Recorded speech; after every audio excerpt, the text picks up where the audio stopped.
तो भाई काम करिए ना, एक फेज तो खत्म हो गया। हाँ। बचे हुए जो फेज है, हाँ। पुराना वोटर लिस्ट से चुनाव करा लीजिए, हम्म। लगा दीजिए ताला ईडी सीबीआई के दफ्तर में, उठा लीजिए सीआईएसएफ, ममता बनर्जी का पुलिस से चुनाव करा लीजिए। अभी जनता उतर गए रास्ते पे, फिर भी ममता जी चुनाव करेंगे। एज प्रेसिडेंट आप ये गारंटी देंगे कैमरे पे कि किसी कार्यकर्ता को इस बार एक खरोंच तक नहीं लगेगी? पहले बात तो एक आपका साथ मैं सहमत नहीं हूँ। आपके भी पिता माता वोट डालने के लिए आए? हाँ, आए थे। हाँ। वो आए थे। हम ये मेरा सबसे बड़े दुर्भाग्य विषय यही है, 4 मई दीदी गई, हाँ। ये काल की कपाल पे लिखा गया, इसको अब मिटा नहीं सकते। नमस्कार, मैं प्रभात रंजन मिश्रा, स्वागत है आप सभी का एक बार फिर से दी पैम्फलेट की पश्चिम बंगाल चुनाव यात्रा में। अब चूंकि चुनाव बेहद समीप है, एक फेज़ की वोटिंग हो चुकी है, दूसरे फेज़ की वोटिंग बस कुछ समय में होनी है 29 तारीख को। ऐसे में हमारा काफिला कलकत्ता की तरफ है और आज हम बात करने वाले हैं राज्यसभा सांसद और भारतीय जनता पार्टी के प्रेसिडेंट समीक भट्टाचार्य जी से। समीक दा, बहुत सारे प्रेसिडेंट बने, अभी तक किसी के पास भी भारतीय जनता पार्टी का बंगाल में जीत का सेहरा नहीं है। ये सेहरा आपके सर बंधेगा, इसको लेकर आप लोग कॉन्फिडेंट हैं या क्या चीज़ चल रही है? क्योंकि फर्स्ट फेज़ की वोटिंग हो गए और मोस्टली जो फर्स्ट फेज़ के एरियाज़ हैं वहाँ पर बीजेपी अपने आप को स्ट्रांग समझती है, तो कुछ गेन करने वाले हैं? देखिए, जो सारा बात कर रहे हैं आप, ये असलियत में ऐसा नहीं है। अच्छा। बैटन हमारा हाथ पे नहीं है। अभी चुनाव का नैरेटिव बदल गया है। पिछले 15 दिन से पश्चिम बंगाल की जनता नया नैरेटिव सेट कर लिया। ठीक। जनता versus Mamata, no vote to Mamata. Okay. और it's a vote of rejection. Mamata को लोग छोड़ रहे हैं। तृणमूल को किसी भी हालत से उखाड़ कर फेंक देने का काम जनता कर रहे हैं और ये जनता का ठान लेने वाला बात है, वो तैयार कर लिया। तो अब जो ट्रेंड पिछले 152 सीट में देखा है, वही ट्रेंड चलेगा आने वाला जो आप चरण है उसमें भी वैसे ही दिखाई देगा। सर, जब हम बंगाल आते हैं तो जैसे मोस्टली सभी राज्यों के चुनाव होते हैं शिक्षा पे, एजुकेशन पे, डेमोग्राफी चेंज पे, बहुत सारे विषय होते हैं। यहाँ पे हम देख रहे हैं कि जो शासक दल है उसने बंगाली संस्कृति, बंगाली अस्मिता, बंगाली कल्चर, इसको मुद्दा बनाया हुआ है और आप लोगों पे आरोप लगाया हुआ है कि आप चूंकि बाहरी पार्टी हैं तो आप लोग आएंगे तो बंगाली कल्चर खराब हो जाएगा। इसमें आपके एक स्टेटमेंट का भी इस्तेमाल किया जा रहा है। बेसिकली आपने जब एक न्यूज़ पे रिएक्ट किया था, जब बिहार में मटन खाने की बात को मना किया गया था कि बिहार में मटन बैन हो रहा है, तो उस पर आपका एक रिएक्शन आया था जिसमें आपने कहा था कि मटन बिहार में जो लोग हैं वो चंपारण वाला खाएंगे और बंगाल में जिस तरीके का पाठा बंगाली लोग खाते हैं वो खाएंगे। तो आपके उस स्टेटमेंट का इस्तेमाल इस तर्ज पे किया जा रहा है कि आप लोगों ने फिर से एक बार बंगाली को जो है बिहारी के साथ कंपेयर कर दिया और बिहारी लोगों के साथ कंपेयर होना बंगाल के लोग पसंद नहीं करते। कौन बोला है आपको? ये न्यूज़ बाइट्स चल रही हैं, बाइट जो चलाना है जो चलाने दीजिए ना। बंगाली जो अस्मिता है, बंगाली जो संस्कृति है, ये कि हिंदुस्तान के बाहर का है? हम लोग पहले भारतीय, उसके बाद बंगाली है। बंगाल से क्या हिंदुस्तानी का दुश्मनी है?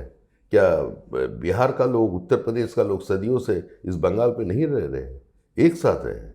तृणमूल कांग्रेस ये जो समाज को बांटने का राजनीति कर रहे हैं, जो भाषा के ऊपर राजनीति कर रहे हैं, जो धर्म का नाम पर राजनीति कर रहे हैं, लोग इसी का खिलाफ ही राय दे रहे हैं।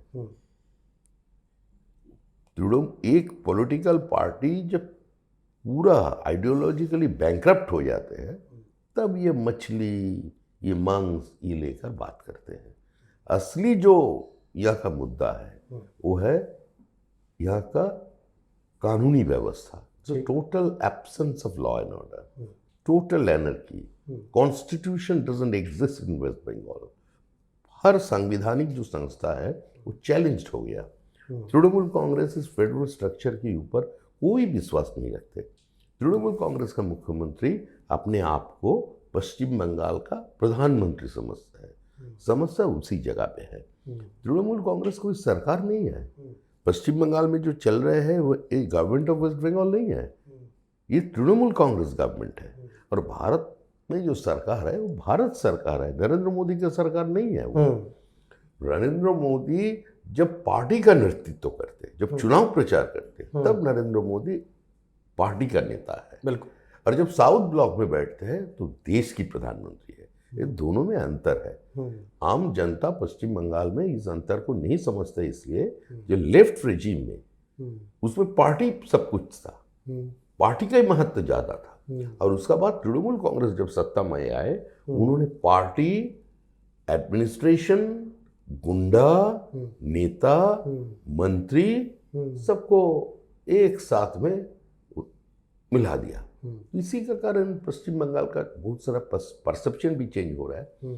पत्रकार जो लोग बाहर से आते हैं वो लोग पहले आकर भी उसको ठीक से समझ नहीं आते। इसका कारण ये है, रेस्ट ऑफ द इंडिया में जो पॉलिटिक्स है उससे पश्चिम बंगाल की पॉलिटिक्स में मूलभूत एक डिफरेंस है।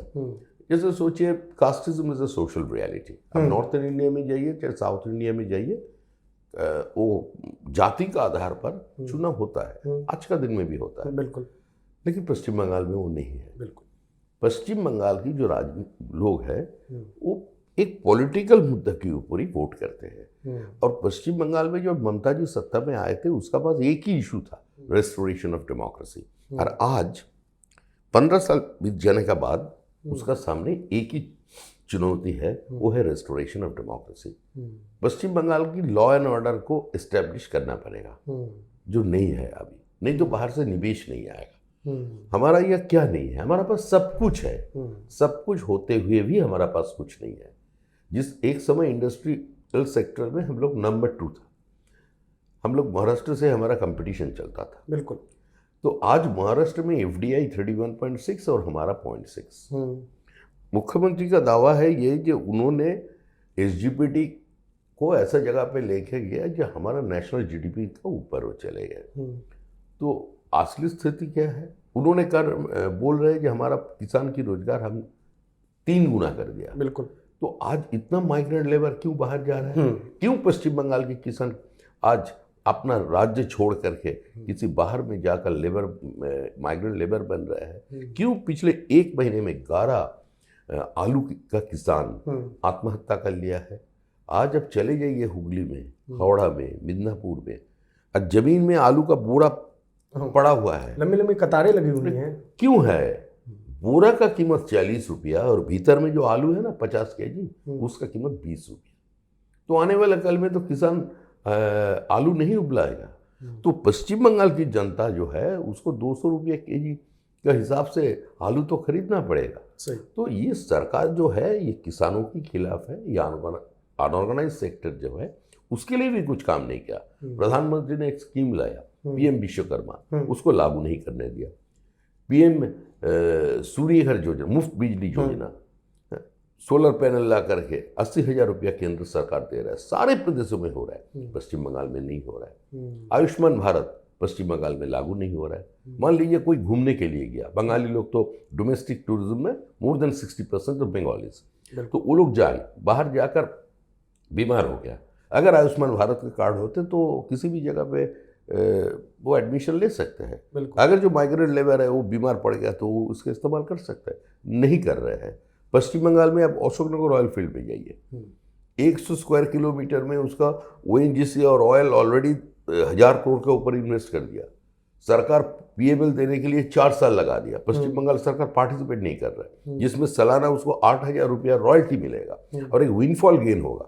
अगर 100 स्क्वायर किलोमीटर के ऊपर अगर इतना बड़ा प्रोजेक्ट आ जाएगा तो उस जगह का माहौल बदल जाएगा, सोशियो इकोनॉमिक स्ट्रक्चर जो है उसमें बदलाव आ जाएगा, लेकिन वो करने नहीं दे रहे। पुरुलिया में हमारा रेयर अर्थ मिनरल मिला, इस लाखों करोड़ रुपये उसका कीमत है, उसमें अगर ये सरकार पार्टिसिपेट कर ले ऑक्शन में तो कितना पैसा आ सकता है? नहीं हो रहा है।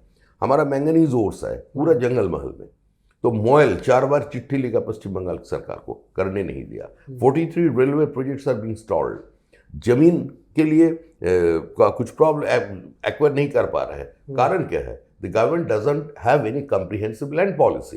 अगर सरकार ने ये बोल दिया कि चाहे किसी को निवेश करना हो, चाहे वो प्राइवेट हो या पब्लिक हो, तो जमीन डायरेक्टली किसानों से खरीदना पड़ेगा। तो पश्चिम बंगाल में संभव नहीं है। बोरगा ऑपरेशन का बाद 82% of the cultivated land is owned by the small farmers. Our land is totally fragmented. तो सरकार का अगर पॉलिसी कुछ नहीं है, सरकार खुद से उसमें इंटरवेन नहीं करेगा, तो कैसे इधर निवेश आएगा? पश्चिम बंगाल में पिछले 15 साल में 1016 ऐसा कंपनी है जो लिक्विडेशन में है। 6300 का ऊपर की कंपनी वो अपना हेडक्वार्टर को यहाँ से शिफ्ट कर लिया। तो flight of capital is on. हमारा यहाँ से एक्सोडस हो रहा है, exodus of merit, exodus of capital, exodus of student, exodus of labour.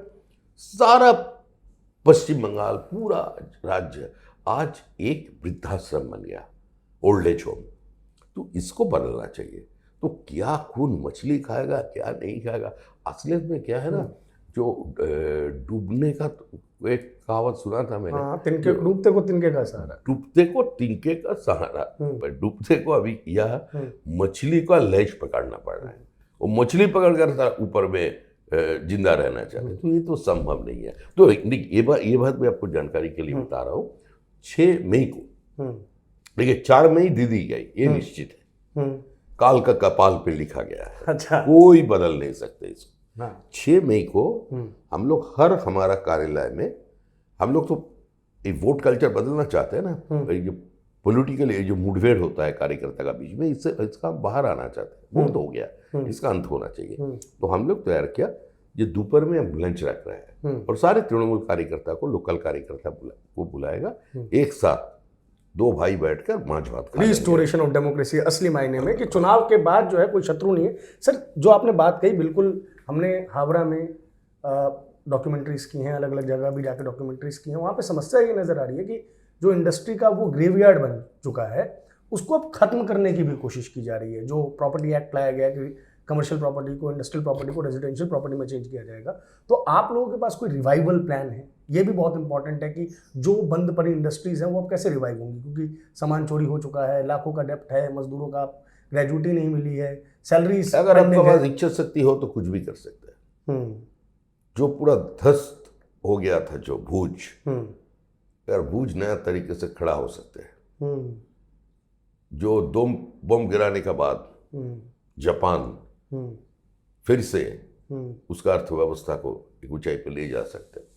पश्चिम बंगाल में इतना कुछ कठिनाई नहीं है। वो 2-4 सामान ही तो चोरी किया, डाका नहीं डाला। डाका कैसे डालेंगे? अरे डाका डालना है तो दिल पे डाका डालना है। अगर दिल आपका साफ हो, नियत ठीक हो, तो परिवर्तन। एक सवाल, परिवर्तन हम लोग करके रहेंगे। अभी हम लोग व्यस्त है तो चुनाव लेकर के काउंटिंग एजेंट कैसा हो। लेकिन पहले क्या होता था ना, जो गांव में जाता था, लोग बोलते थे वोट डालने सकेगा तो पिछले 15 दिन से माहौल बदल गया। अब जनता हम लोगों को बोल रहा है काउंटिंग स्टेशन में रहना चाहिए। हम लोग को तो जो करना है कर दिया, कर देंगे। वो 152 वाला बोल रहा है कर दिया, और 142 वाला बोल रहा है हम लोग कर देंगे। लेकिन काउंटिंग स्टेशन में कुछ रहना चाहिए। तो ये तो जनता का मूड है। और जनता एक बार प्यार जब कर लिया ना, तो प्यार तो बटा हुआ टुकड़े टुकड़े ये पे होता नहीं है ना, पूरा 2019 से लेके जब से पॉलिटिकल स्फीयर में आप बंगाल के आए, एक प्रेसिडेंट के रूप में आपसे ये सवाल है, ये बीजेपी के कार्यकर्ता के रूप में, क्योंकि आप स्टेट प्रेसिडेंट है तो हर कार्यकर्ता के आप अभिभावक हैं, गार्डियन हैं। 2019 से लेके 2026 तक भारतीय जनता पार्टी के कई कार्यकर्ताओं को मारा गया है। पुरुलिया से कहानियां आती हैं। अभी हमने एक डॉक्यूमेंट्री शूट की है जिसमें वर्षा, 2016 से आज तक हमारा 300 कार्यकर्ता को मार दिया गया। अब जब हम चुनाव के लिए यहाँ पे 3 महीने पहले कवरेज के लिए आए, बंगाल को समझने के लिए आए, तो हर कार्यकर्ता के भीतर हमें एक डर नजर आ रहा था। वो डर समय के साथ तो कम हुआ है, लेकिन इलेक्शंस है, जनता मतदान करती है, नतीजे कुछ भी आ सकते हैं। एज प्रेसिडेंट आप ये गारंटी देंगे कैमरे पे कि किसी कार्यकर्ता को इस बार एक खरोंच तक नहीं लगेगी, या किसी भी वोटर को एक खरोंच तक नहीं आएगी? पहले बात तो एक आपका साथ में सहमत नहीं हूं। रिजल्ट कुछ भी असत्य नहीं है। गंगोत्री से गंगा सागर तक भाजपा का डबल इंजन सरकार बनेगा। श्यामा प्रसाद के भूमि में पहली बार के लिए श्यामा प्रसाद का सरकार बनने जा रहा है। भाजपा का सरकार बनेगा। तृणमूल चले गए हैं, तृणमूल नहीं है, तृणमूल चले जाएंगे। जो देख रहे हैं वो लिविंग फॉसिल है। भाजपा का सरकार बनेगा, और जो खरोच लगाया था पहले, उसको हम लोग पाताल से भी ढूंढ कर लाएंगे और कानूनी हिसाब से उसका व्यवस्था कर देंगे। हम लोग उसी का भाषा से रेसिप्रोकेट नहीं करेंगे। आपके इस जवाब पे टीएमसी रिएक्ट करेगी कि आप एसआईआर की वजह से इतना श्योर है, ड्यू टू एसआईआर आप इतना श्योर है अपने विन को लेकर? देखिए, एसआईआर की बात करते हो तो हाँ, तो भाई काम करिए ना, एक फेज तो खत्म हो गया, हाँ। बचे हुए जो फेज है हाँ। पुराना वोटर लिस्ट से चुनाव करा लीजिए, हम्म। लगा दीजिए ताला ईडी सीबीआई के दफ्तर में, उठा लीजिए सीआईएसएफ, हम्म। ममता बनर्जी का पुलिस से चुनाव करा लीजिए। हम्म। अभी जनता उतर गए रास्ते पे, हम्म। फिर भी ममता जी चुनाव हारेंगे, कोई असर नहीं इसका। जनता ने ठान लिया है कि बहुत हो गया, इनाफ इज इनाफ। हम्म। ममता बनर्जी को हम लोग जड़ से उखाड़ कर फेंक देंगे। तृणमूल कांग्रेस नाम का कोई नाम और निशान आने वाला 6 महीने में नहीं रहेगा। सरकार तो गई और पार्टी भी गई। इस पार्टी को बनाया था ममता बनर्जी, और ममता बनर्जी कोई पैरासूट लेकर नीचे आकर पॉलिटिक्स नहीं किया। हाँ, वो सिल्वर स्पून लेकर वो पैदा नहीं हुई थी। ममता बनर्जी कोई कांग्रेस का बड़ा परिवार से है, बहुत बड़ा नेता का बेटी है, भांजी है, ऐसा नहीं तो नहीं है। वो जमीनी कार्यकर्ता है, उसका गतित है, वो बहुत संघर्ष करके आज इस जगह तक पहुंचे। तो पार्टी उन्होंने बनाया और पार्टी को पहचानते हैं। ममता बनर्जी एक चुनाव रैली में तो बोल ही दिया कि अगर तृणमूल रहेगा तो फिर से देखा, फिर मिलेंगे। तो मतलब क्या है, सरकार जाने का साथ साथ पार्टी भी चला जाएगा। तो उसका बाद तृणमूल का पास बहुत समय रहेगा। अखबार भी अगर उसका लेख छपे, उसका ऐसा कोई रुचि है तो उसमें लिखेंगे ऐसा यार बड़ा मुद्दा है। देखिए, हम लोगों का हिसाब साफ है। आप एक धृतराष्ट्र का नाम सुना है, हमारा वोटर लिस्ट में 11 धृतराष्ट्र है। भाई बहन का शादी है, स्वामी स्त्री 2 है, पति पत्नी, पिता का नाम 1 है। 10 साल की उम्र के फासला है सिर्फ पिता पुत्र। मैंने 9 साल की उम्र से स्टार्ट कर दिया, 10 साल में बाप हो गया। तो ऐसा तो आपको दिखाई नहीं देना ना। 42 साल की दादा और 22 साल की पोता, दोनों ही वोटर। ये पश्चिम बंगाल की वोटर लिस्ट में है। ममता दी का दिल बड़ा है, ये बात सही है। ममता दी का कहना है जो गुजर गए हैं वो भी तो किसी का माँ पिता या आपके भी पिता माता वोट डालने के लिए हाँ आए थे हाँ। वो आए थे। हम मेरा सबसे बड़े दुर्भाग्य विषय यही है, मैं 9 बजे वोट देने के लिए गई जगह में, मेरे स्कूल में। तो वोट डालने के बाद चले गए हमारा कार्यालय पे, जैसा हमारा रेगुलर प्रैक्टिस है। तो 6 बजे हमको मालूम हुआ जब मेरा पिता और माता दोनों एक साथ आए। अच्छा। हाथ पकड़ कर आए थे, 4 बजे आए थे, वोट डाल के चले गए। अगर हम रहता तो उससे देखा होता। बहुत शुक्रिया सर, बहुत बहुत धन्यवाद। हम उम्मीद करते हैं कि 4 मई को नतीजे जैसा आप चाह रहे हैं। 4 मई दीदी गई, हाँ। ये काल की कपाल पे लिखा गया, इसको अब मिटा नहीं सकते।